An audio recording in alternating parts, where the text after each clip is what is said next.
Welcome to Conversations with Character. I am here with Dead Hendrix and Levi. If you didn't catch my last episode with Dead Hendrix, you gotta watch that one. He has a hell of a backstory, he had a hell of a childhood, and he shared a lot. You gotta watch that one. But we're here today to talk about their group, their collective, their brand, TWD Inc. Let's get their backstory, man. How'd y'all meet in the first place? Oh man, how many times have we told this story? I'm gonna let you tell that one. Yeah, okay. So Hendy posted on a group story on Snapchat like a song called DSOS. That stands for the Dark Side of Seuss, right? Dark Side of Seuss, bro. Damn right. He posted this on a group story, and I noticed it, and I was like, I clicked past it, and I clicked back because I listened, because I was like, wait a minute, and I'm like, holy shit, this hits. So I swipe up, I add him, and I'm like, dude, this is fucking insane. We should work together. And Hendy was like, let me check out your music. Checks out my music, does a little vetting, you know what I mean? Make sure that it's kosher. Just agree to anybody, you know. Right? And then I told him, I'm like, I get a lot of people trying to collab, so we'll see. And then I checked out his music. I checked out his accomplishments, and I'm like, and then I saw he's trying to do some shit that punk rap shit I was the only artist in my city doing at the time, and I'm like, yo, it's a go. Hell yeah. Yeah, for real. My bad, there's a train in the background. Yeah, we became best friends from there. Music wise, people wise, everything. Hell yeah. Yeah, literally, it became a thing where we did a remix to that track, and then it just blossomed from there, because people fucked with that shit. We posted that one only on SoundCloud, and people were like, yo, these guys work well together. And then we kind of before TWD became TWD, the official name and stuff, before we both came up with that shit, it was we were just going back, we were playing ping pong with tracks, you know what I mean? Sure. He sent me one, I sent him one, and we came up with the fucking project that we're, I guess, known for as our collaborations, Yeah, Dead Summer EP, bro. And that's what really put us on the map, because, man, this dude's from LA, this dude's from the West Coast, and East Coast cities in Canada are talking about, yo, Levi's coming to the show, No shit. So it's really it had an impact, bro, especially Toxic too, bro. It was Dead Summer tour, the Walking Dead tour, Toxic, boom, but then that's where it happened on the tour. Shit started getting a little out of control, a little fuzzy, As it tends to happen on tour with artists. Tour would be a crazy time, man. Before we get into that, how'd y'all end up booking these tours off of EP? And Levi, how'd you get that buzz up, So, I mean, for me, are you talking about the buzz that I had previously before? So in the Bay Area, I was a producer in the Bay Area, an engineer. I worked with a sub-label to Empire Records, shit, okay. called, yeah. And I was doing engineering for Lil Yace, because another individual in the Bay Area named Dej Mac put me onto that. And I just kind of end up doing a lot of collaborations. Yeah, I just end up doing a lot of collabs and shit. R.I.P. bro, legend. Yeah, genuinely. Yeah, so yeah, that's another thing. Lil Ye, thank you for mentioning that because I forgot. Lil Ye's passed, so rest in peace, Lil Ye. Thank you, Hendy. I fucking somehow that slipped my mind. And yeah, like I just did collabs with folks, and I one project I did called Golden Boy ended up getting like 10 million streams, and so I was just able to kind of like, yeah. So I mean, and so like shit like that, just kind of, I guess like. I don't know, we have a completely, like me and Hendy, like we built a completely different fan base. Like, so like I don't even credit like any clout that I had previous to like what we built, like type shit. Like I had a little bit of knowledge based on like, okay, this is what I did last time, but like it was really not the same fans. Like Hendy and I like did a fresh start basically, like with a new genre of music, you know what I mean? So yeah, we had credit to. You can't accredit the same success we had to any clout that I had previously. You know what I mean? That was all off the back of Hendy and I. Yeah, like he's got the Bay Area for sure, you know. But like, and I got Ottawa, like Toronto fan base. But we really like with that EP and that and just our work together, we really created like that ground up fan base, that core fan base, you know. And it was exciting because it was real, it was authentic, you know. You listen to this music, it's not like we're wanna be this, wanna be that. No, we're just us, you know.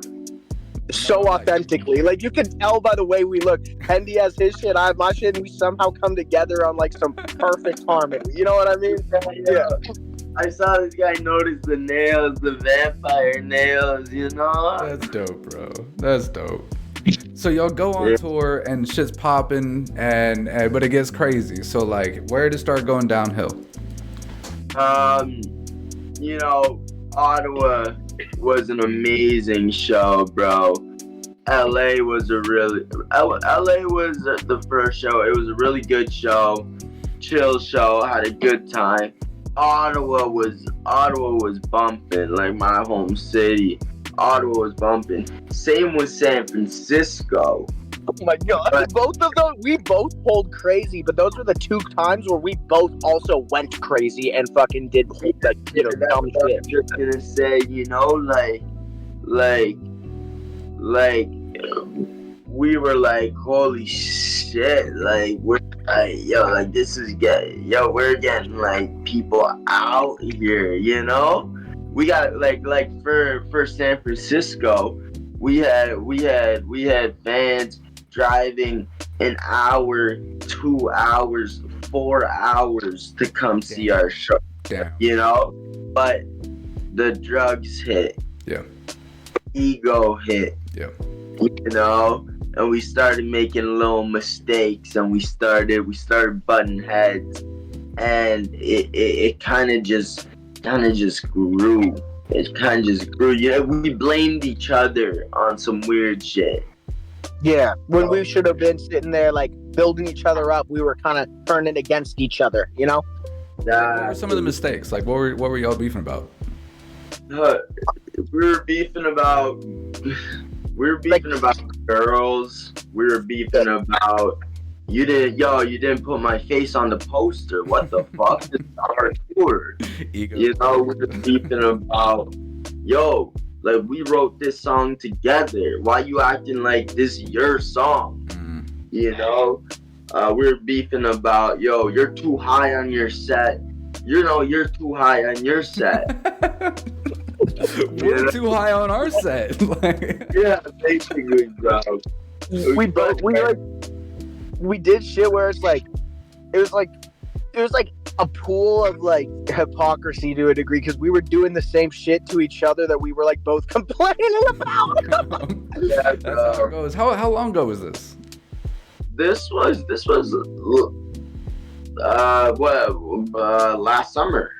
Summer. Okay. No, that was last winter. We were supposed to go LA to Ottawa to I feel like I should put Phoenix. my hands up when you put the. We were supposed to go. We were supposed to go.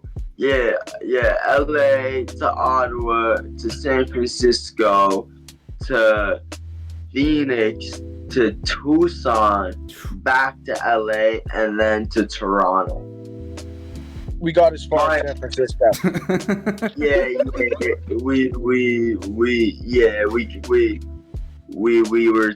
had too much resentment after San Francisco, and we shut the walking tour. It wasn't even we shut it down. It just died out. We just didn't talk for the longest fucking time. The bricks fell, you know. Yeah. The bricks fell, you know. So y'all missed dates that you scheduled, and we still got love for each other. Like that's my bestie. You know what I'm saying?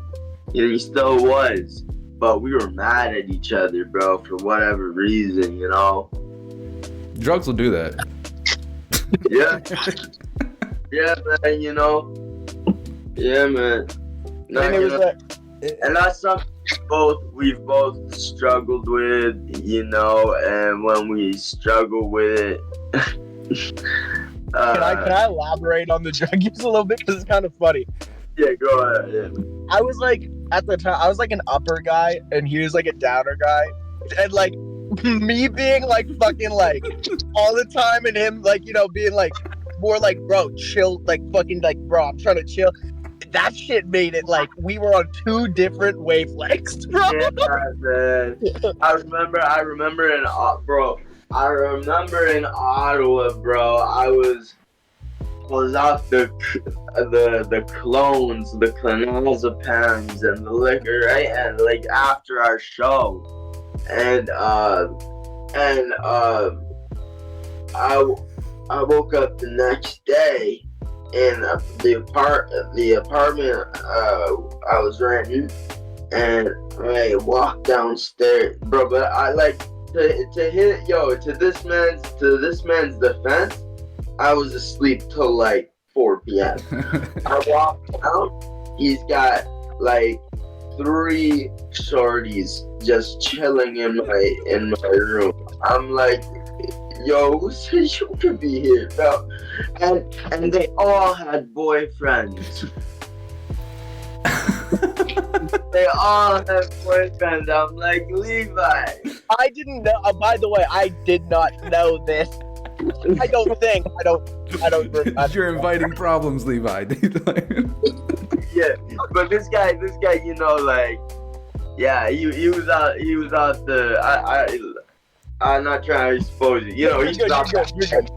He was like, fuck it, like, I'm like, yo, and he just went, and my dog here, bro, like, I could have done like a much better, you know, I could have been there for much more, but he went through like a breakup at the time that was kind of that made him angry, you know. So he had that energy where he was like, yo, I'm gonna go out and I'm gonna fuck it. I had that dog energy.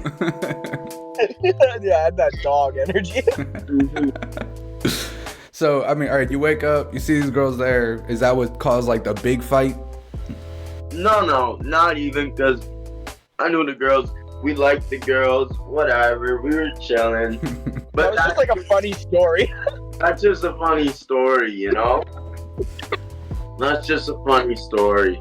Really, like, the two things that caused us to, like kind of just like end it for a bit was San Francisco. And San Francisco was a great show. Like, Levi brought people out.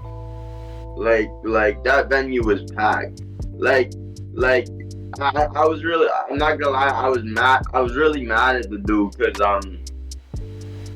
because he booked a venue that checked ID at the door instead of the bar, and like we agreed, and like we had agreed, you know, like alright, like they gotta check ID at the bar so we can still have like them younger Sure.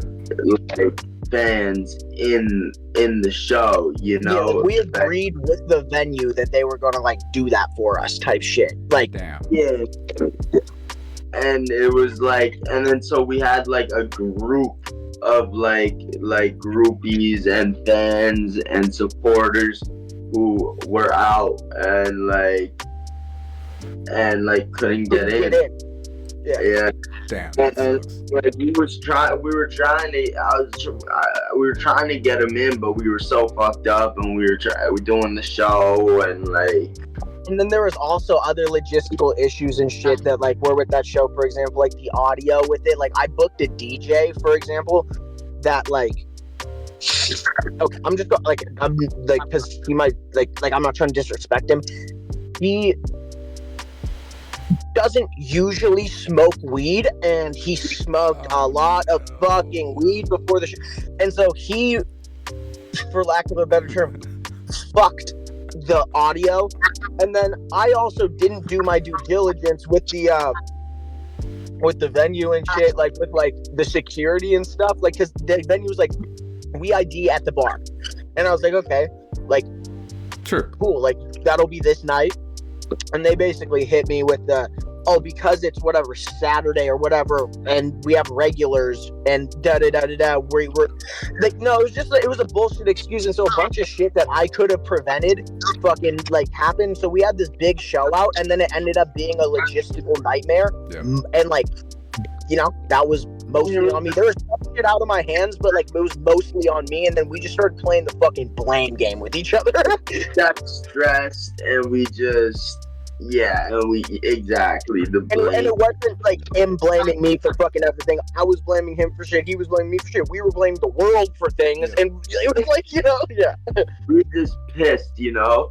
And then we like there was a week or two where we were like, yo, like fuck Levi, fuck Hendrix. But then we talked, and you know, we were good. We had a mediator. We didn't really need a mediator, but fuck into too many details about that specific thing just not to anger everyone, please. man, but we didn't. We could have, you know. We had like it was like a half-assed conversation where we're like, we're not gonna beef with each other, but we're not cool. Like, and that was right. It was like that was the vibe. Like, hey, we're cool, but I'm really not fucking with you. Like, we were both thinking like we're still not really cool. And then what really broke the camel's back is like, I'm not gonna get too. Sorry, that's my cat. I'm not gonna get too like in depth with what it was, but we kind of had this like agreement for this like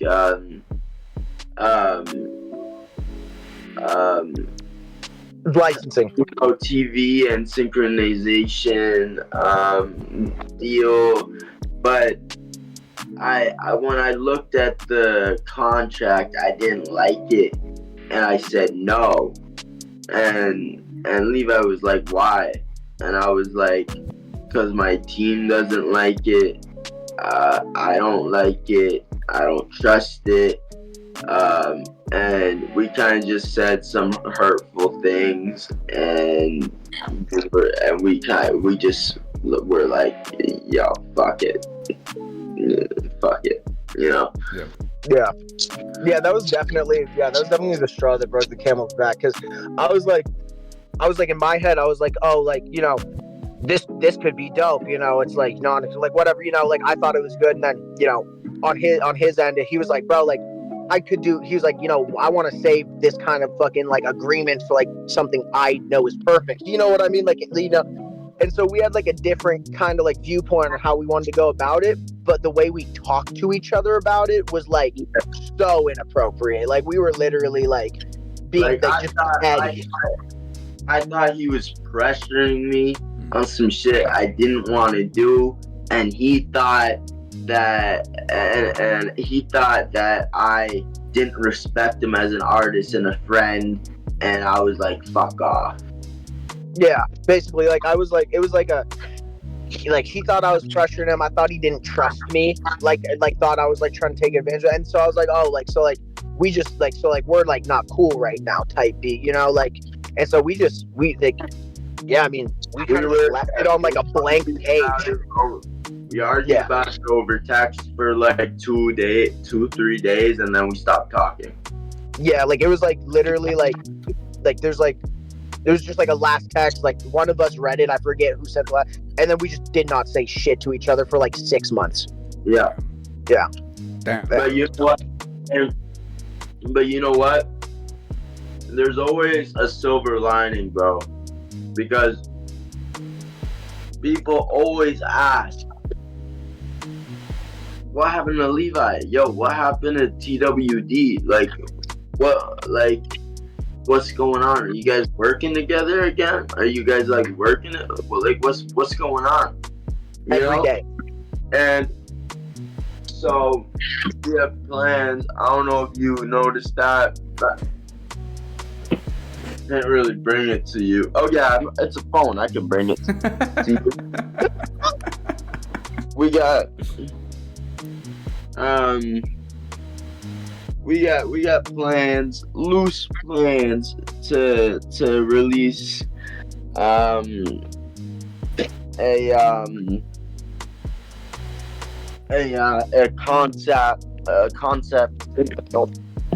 concept single for just explaining kind of like with the whole punk rap beat, punk rap attitude, just same music that we make, but kind of explaining what went down and how we felt and the drugs we were on. Yeah. Facts. So that was like 6 months ago. Well, you said you didn't talk for like 6 months. Was that about 6 months ago now? Like, do y'all just start talking again? We started talking probably like 3 weeks ago, like 4 weeks ago. So like we had like a conversation over, like, I forget what caused us to like originally start talking, like just like, oh, we just did a call, like, and we were like, yeah, we gotta chat about shit, like, and so we both like, you know, got it clean slate, fessed up for both of our fuck ups, you know, and like went, okay, clean slate, what's next? And then so that was the first call, and then the second call, Hendy was like, yo, dude, I have a fucking really good idea, look at this cover art. And I was like, you know, and then, you know, came up with the thing we was talking about, that concept single. And then we kind of did like the official like announcement on Hendy's story about, oh yeah, TWD's back like the other day. So like, you know, it's in, you know, it's like just a couple weeks in the making now. I think like we can officially say like shit is moving again, you know? Yeah.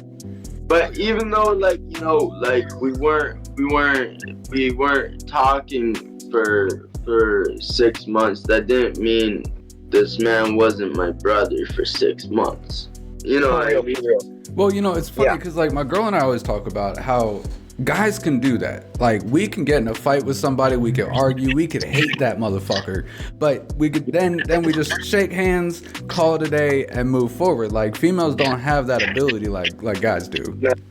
It's true. It's definitely grudges, bro. Grudges give you cancer, man. Hey, yo. Can I get the V? So how far along are you with the projects? What's that? How far along are you with the project? Instrumental sourcing. Okay. Yeah, very concept right now, because we don't wanna like old school storytell it, right? Like type track, you know. We want it to be that our type of song, but to get a concept across, you know. Sure. So we're looking for an instrumental that can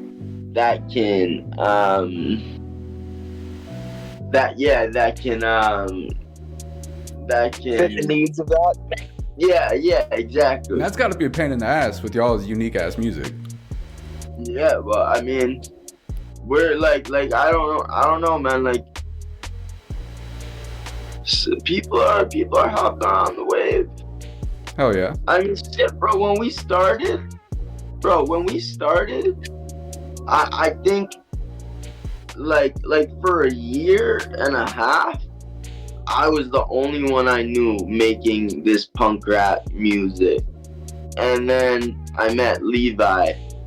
And now what, like 3 years later, I just did a show yesterday in my city that was all punk rap artists that were like, yo, Hendy, bro, you inspired me to start doing this shit. Damn.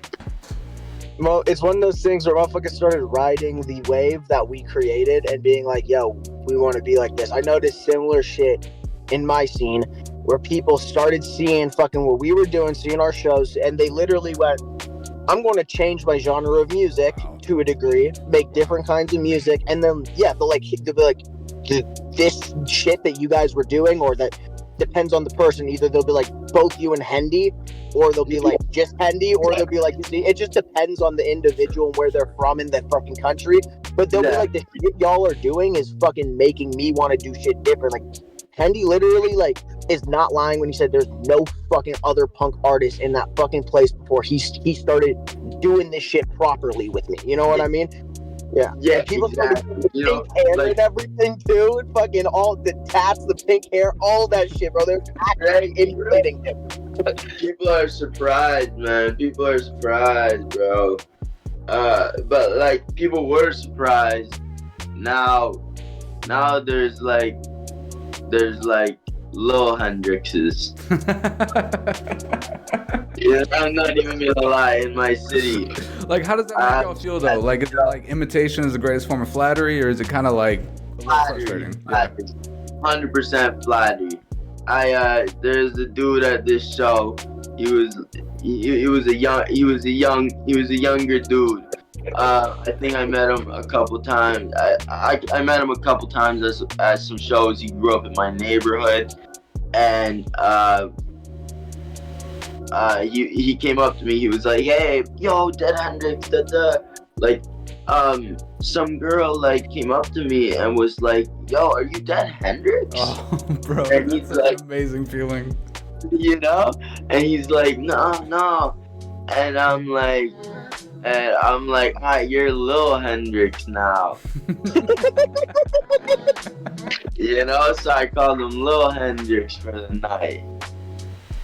That's fire, cool, bro. That's cool. He's so what's still the plan? Lil Like, Hendrix. once y'all get this EP done or whatever, what y'all gonna do with it? What's the plan?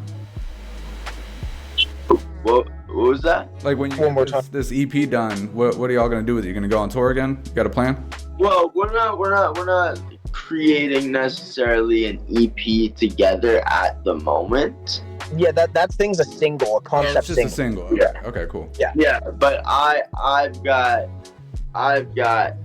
a tape that I'm working on called Talk to the Dead, which character I know you see my handle on Instagram. Yeah. And that's gonna kind of explain, you know, that handle and stuff. And that's about halfway finished. I think it's gonna be a 10-song tape. And Levi. I have 6 Oh, and EPs. Levi's gonna be on the tape. Fuck myself. I fucking love you. You know what I mean? Fucking love you, brother. Yeah, bro, my dog. I got like 6 projects. 3 of them are throwaways, so I have like 3 EPs that are like just created. They've been created for like a couple, but almost a year now. Grinding. Yeah. I mean, like, cause like a lot of it's from music that like was like from like the past, and like another lot, and then the other half of it's like from like new shit. But I just haven't released it. I'm trying to Oh no, I don't know what I'm waiting for. There's things that I'm waiting for though. The time will be right when the time's right. But you know, I definitely have. There's like 6 songs on each EP, 5, 6 songs on each. Oh, 6. It's a couple tracks that'll hopefully come out soon. They're all fucking different from each other. I don't know. I feel like there's nothing for motherfuckers to look forward to in the immediate future with my music. I feel like when it comes to what motherfuckers need to focus on is that Talk to the Dead fucking project that's going to be coming out, because that's going to be hard as fuck. Hendy, you should also tell them a bit more about your concept with like your cover art and shit, because that shit's so fucking cool. Oh yeah, I'm loving that, man. I'm loving that right now. Yeah, bro. You know Mustang. Mustang was a hit, right? Sure. Oh, bro. Side note, had people bumping. Young Cuddy came out to the show. We had people bumping Mustang. But basically, that the cover art was the back of my head for that single. This single that I'm dropping March 26th, watch out, called Till We Die. That's the side of my head. Next single, front of my head. That's dope. You know, next single, other side of my head. You know,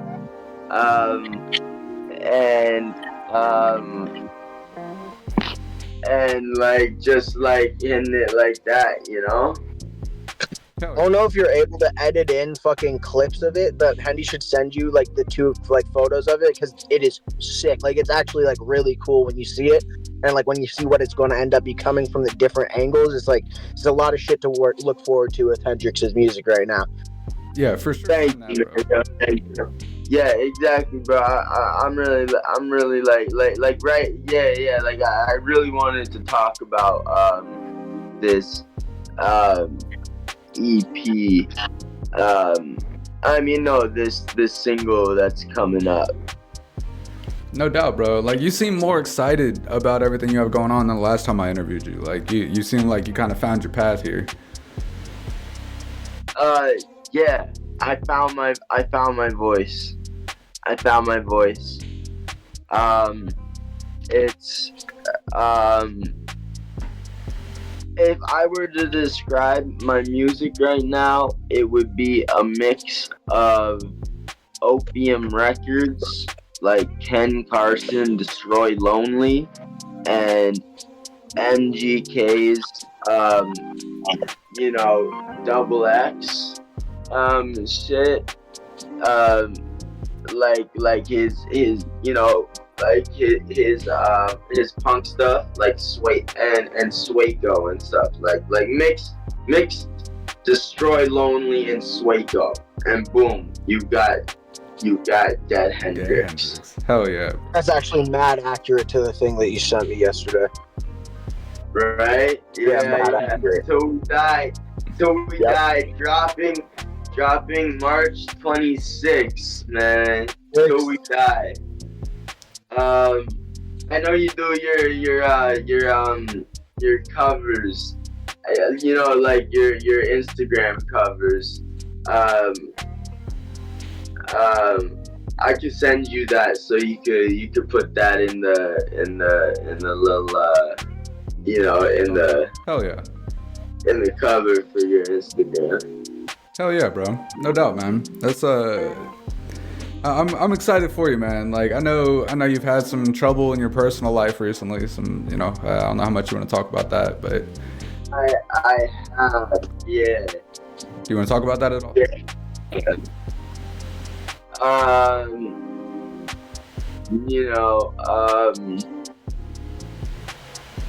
Yeah, it's like, my mom died of lung cancer, lung, bone, liver. Damn. She just died, what was it, Levi, like a week, 2 weeks ago. Wow. Very, very recently. Like 9 days ago, yeah. Wow. Yeah, man. And like when she got diagnosed,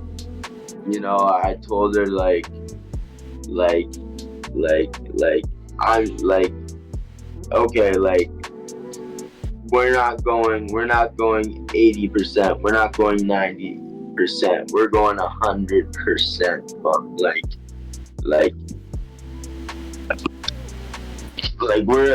we're gonna make it. We're gonna make it, you know. And she said, I know you are. I know you are. And I said, Mom, you know, I'm gonna be here to help you. I want to help you, but like same thing. I'm gonna make it.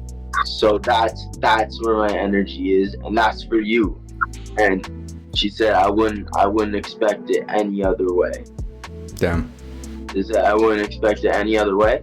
And the crazy thing is, ever since she died, I've had this rush of energy that like flows through my music. I know Levi. I feel like Levi can understand that. He's a very spiritual guy. It's like you know, like yeah. I noticed very, very quickly a fire lit under your ass, like type shit. Like you literally were like, all right, it's go mode now. Like, you know, like, and like that's definitely. I mean, like I'd like to say that is her spirit just flowing through you, my brother. Yep.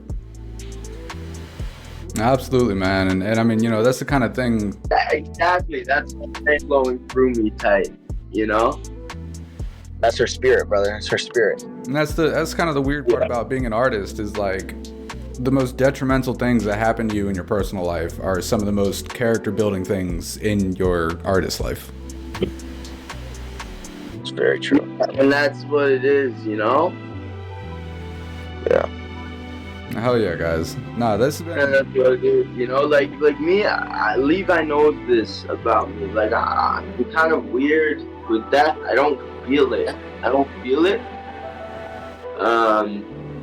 Yeah, I don't feel that. But it's there. It'll hit. Right? Hendrix processes grief in a very different manner than most folks. Like, homie channels it. Yeah, I guess so. Yeah, I